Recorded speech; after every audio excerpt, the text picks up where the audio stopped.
Here we go again with a league that just can't seem to get out of their own way. You know, one of the reasons that I like this Pelicans team so much, it's not only because they are one of the top teams in the Western Conference, it's not only because it's fun to watch them play together. This team is as close to old school NBA basketball that we are going to see in the modern era. The roster has depth. David Griffin has filled this team with tough, high character players. They play defense, they play through injury. A couple of weeks ago, Jose Alvarado got hit in the ribs, causing them to bruise. The medical staff in New Orleans suggested that he sit out the next game, but he refused. Why? Because they were playing the Phoenix Suns, and he wanted to beat Chris Paul in a meaningless regular season game in December. I have yet to see one player in New Orleans sit out a game this season due to rest. Ooh, it's the second night of a back-to-back. My ankle is sore. I need rest. Compared to the NFL and the NHL, the NBA is the least physical sport of the three, but for some reason, this league coddles and pampers its players more than the other two. Joe Burrow has one of the worst offensive lines in the NFL. Dude gets his ass kicked every Sunday. Never misses a game. I remember a few years ago, it was Browns-Lions. Detroit was 1-8. Their season was essentially over. Last play of the game, Matt Stafford gets absolutely demolished, ends up separating his shoulder. Pass interference ended up being called on the play. Lions get the ball on the 1-yard line with no time left. Matt Stafford, he wasn't thinking about his future. He wasn't thinking about the following week. He wasn't thinking about his injury. When they tried to pull him out of the game, he told the medical staff, fuck off. Only thought on his mind was to win that game. A meaningless game on a 1-8 team. We don't see that same level of toughness in the modern NBA. One of the biggest criticisms of the modern NBA, and it's a valid criticism, the league is filled with soft players. I found an interesting stat this morning. As of December 16th, there were 427 games played in the regular season. Of those 427, only 22% featured the top three players on each team playing against each other. Now, some of this is the league's fault. Zion Williamson, for example, he was forced to sit again last night. The reason given? Return to conditioning. What the hell is that? What does that even mean? The NBA forced him to miss 3 games because of outdated COVID protocols. Players sit every night due to rest or soft-ass load management. America has never supported soft men. You know why Jose Alvarado, in only his second year in the league, is already one of the most beloved players in New Orleans? Every night, this kid is the smallest guy on the floor, but he's also the toughest guy on the floor. Toughness is infectious. Leadership is infectious. 20 years ago, USA basketball was an absolute disaster. They won the bronze medal in 2004. On paper, they had the most talented team in the world, but they were consistently beaten by less talented teams. Why? They lacked toughness. They lacked leadership. They were going to be embarrassed again globally in 2008. Then they make a call to Kobe Bryant. Go watch the documentary on Netflix on the Redeem Team. Listen to LeBron James, Carmelo Anthony, Dwayne Wade.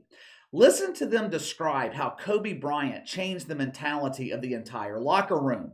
One dude had the power to change the entire team.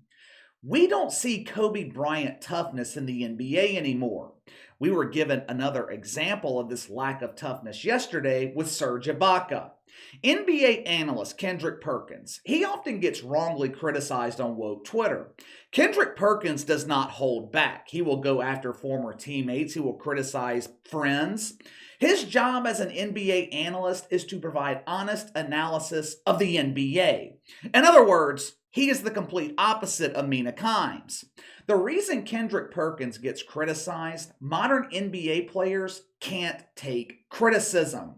How often do we see players get pissed off with Charles Barkley?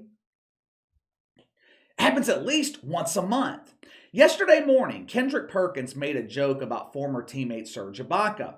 He was on First Take with JJ Redick. I guess Stephen A. Smith is on vacation this week. I don't know, I don't watch Woke Take. Perhaps Stephen A is on the sidelines due to load management. But anyway, JJ Redick, Kendrick Perkins, they were talking about the NBA Christmas Day disaster. And by the way, did you guys notice this past weekend, no one on television said Merry Christmas? One of my viewers emailed me about it yesterday. All day Saturday on NFL Network, they said Happy Holidays. Happened Sunday too while I was watching the NBA.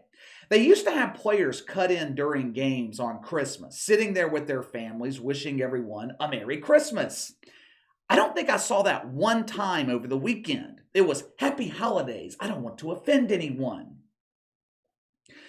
I just thought the omission was interesting. But anyway, yesterday morning on First Take, they're talking about Bucks Celtics. Kendrick Perkins, he starts talking about his time playing on a young team in Oklahoma City that ended up making the NBA Finals. He starts talking about the age of his teammates back then and makes an innocent joke about Serge Ibaka's age. Watch it for yourself. Let me explain something to you. Not only did I play in Boston, I also played on a team in Oklahoma City with James Harden, Russell Westbrook, and Kevin Durant. And guess what? We was a young team that actually went to the NBA Finals. And you know what everybody kept saying? Oh, Kevin Durant is only 23 years of age. Russell Westbrook is only 22. James Harden is 22. Serge Ibaka is 21, although he was probably 30 at the time, because we already know how certain individuals lie about their age, but we're not about to get into that. Pretty innocent, right? Throughout his 15-year NBA career, Serge Ibaka has not aged because he came into the league looking like a 40-year-old man. He looks the same today as he did back in 2008 when he was drafted. That's not an insult. If anything, it could be a compliment. But Serge Ibaka, he didn't take it that way. No. Neither did woke Twitter. This man is an ageist. He discriminates against people based on their age. Serge Ibaka took this innocent joke and accused Kendrick Perkins of disrespecting an entire continent. Check it out for yourself. My feelings are hurt. Kendrick Perkins is spreading misinformation about me. There's that word again, misinformation, the preferred word of shitfucks when someone says something they don't like. I'm pretty sure most of what was classified as misinformation turned out to be valid information. Remember, anytime someone disputed the Fauci lizard, the media called it misinformation? Who ended up being right? Serge Ibaka proceeds to tell Kendrick Perkins how to properly do his job. You are only allowed to talk about my play. You can't make jokes about me. That is unacceptable. He then claims Kendrick Perkins doesn't have class and dignity. Let's think about this for a second. Who has more class in this scenario? The TV guy, who is paid to analyze the league and made a harmless joke about one of its players? Or the guy on his cycle, who got offended by an innocent joke and had an emotional breakdown on Twitter? How is Kendrick Perkins supposed to know it's the emotional time of the month for Serge Ibaka? Now, in his first response, Kendrick Perkins said something to Serge Ibaka that the entire NBA needs to hear. Quit being so damn sensitive. The feminine emotion, the feminine sensitivity in this league, it's at an all-time high. His first 3 years in the NBA, Zion Williamson was roundly criticized about his weight. Now, did he have an emotional breakdown? Did he lash out at members of the media? No. You know what he did? Zion Williamson used that criticism as motivation and got into the best shape of his career. Kendrick Perkins makes a joke about Serge Ibaka's age, and he turns it into an insult of the entire continent of Africa. He accuses him of using his name for clout, using his name to get views on social media. Let me ask you something. Before this video, how many of you had heard of Serge Ibaka? My guess, at least half of this audience has no idea who the fuck he is. If Kendrick Perkins was pulling a Jenna Lane, wouldn't he go after a player who has clout to be chased?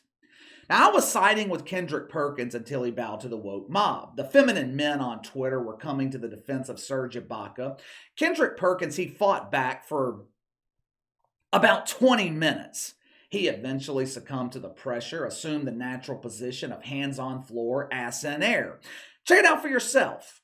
Now, I know this is a half-assed apology, but why are you apologizing? I can't stand when people issue a public apology when they haven't done anything wrong. If this dude can't take a joke, if he can't take public criticism, he's in the wrong business. If you're playing in the NBA or you're in the public sphere, criticism is part of your job. I get criticized every day. It's nowhere near the same level as NBA players, but I receive comments and emails every day criticizing me for something. Get to the point. You talk too much. I think you're gay. A few weeks ago, I had someone accuse me of homophobia, then tell me I was gay. I didn't know that was possible. What the hell do I know? You think I care, though, what some useless fuck thinks about me? I also get criticized because I'm so tough on the NBA. But I'm tough on the NBA because I want the league to be better. I want the NBA to resonate with people. I want their ratings to be high. But it is impossible to do that when your players are constantly bitching and complaining. I don't understand why these soft NBA players are so concerned about what some analyst on TV says about them. This league is in desperate need of toughness. What are the biggest rivalries right now in the NBA? Can you even name one rivalry in the modern NBA? There are none because all the players would rather be friends than be enemies. It makes for painfully boring television. I care about my Pelicans because I'm emotionally invested. But you think I'm watching Lakers Kings? No. 20 years ago, Lakers Kings was must-see TV. Why? Because they hated each other. They were rivals. Bulls Pacers, Knicks Pacers, Bulls Knicks, Lakers Celtics. When Dwight Howard was in his prime in Orlando, they had a mini rivalry with the Hawks. You just don't have that anymore in the modern NBA, which is why the casual fan could care less about the regular season. But give me your thoughts. Serge Ibaka gets offended because Kendrick Perkins makes a joke about his age. Is the softness of modern NBA players, the lack of rivalries, is that the reason that you don't watch? Let me know. Sound off in the comments below. Make sure to like and subscribe. Click the notification bell to receive all notifications from the channel. Best way to contact me is by email at btlkc84@gmail.com, KC_BTL84 on Twitter. I'll see you guys later.